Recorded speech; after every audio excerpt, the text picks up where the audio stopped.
So guys, so habang iniintay natin si Carlos Finiquito, I'm gonna take this opportunity to give you my prediction dito po sa paparating na laban ni Snow Badua at Carlos Finiquito. Like what I said, ako po ay pumunta sa kanilang mga training camp dahil hindi naman po ito mga professional boxing. Unang-una ko po sa boxer, no?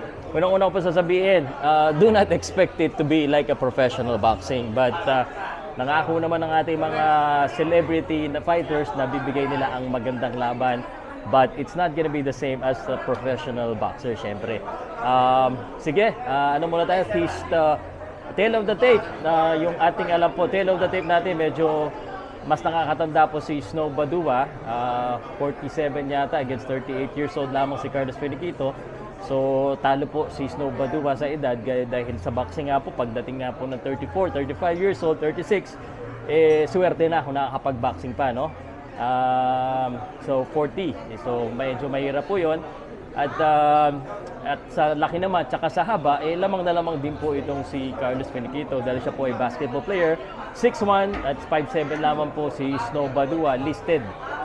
So medyo delikado na naman itong si Snow Badua dito. Pero gusto ko rin sabihin, no, lamado lahat kaya, no, pero ngayon po kumbaga si Snow Badua, tingin ko mas matapang at mukhang magandang strategy. Yung tapang po, yung cerebral na utak na ni Snow Badua, dyan naman po siya lamang.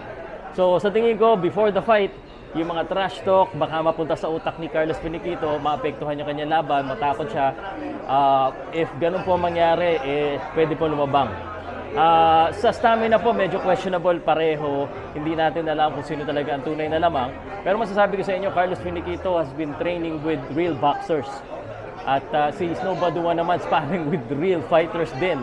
So talagang medyo interesting po ang laban na ito. But kung ako po ang tatanungin ninyo, just to be honest, sa tingin ko po, dahil sa sheer height at mga baguhan po ito, at kumbaga wala namang masyadong alam sa boxing. Kung sino mas magaling sa boxing, malamang manalo. Pero kung sino po talaga ang magandang stamina, siya po talaga sa tingin ko mananalo. At dahil nga po mas bata po yung Carlos Finiquito, sa tingin ko po, ang yamado po na tunay sa laban.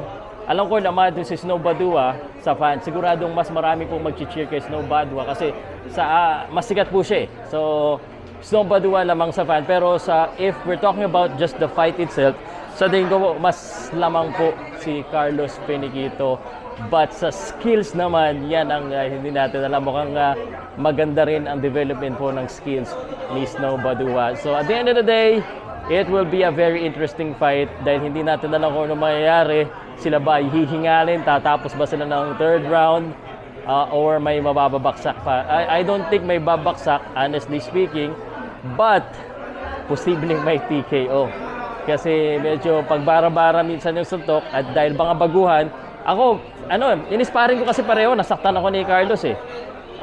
So pag medyo baguhan, minsan di nakakapigil ng basta-basta suntok lang eh. So baka may matamaan ng ganun, tapos ang laban. So yun po yung aking masasabi, that's my prediction. Kita-kita tayo, June 1, Midas Hotel. House of the Sports, that's my assessment of the fight.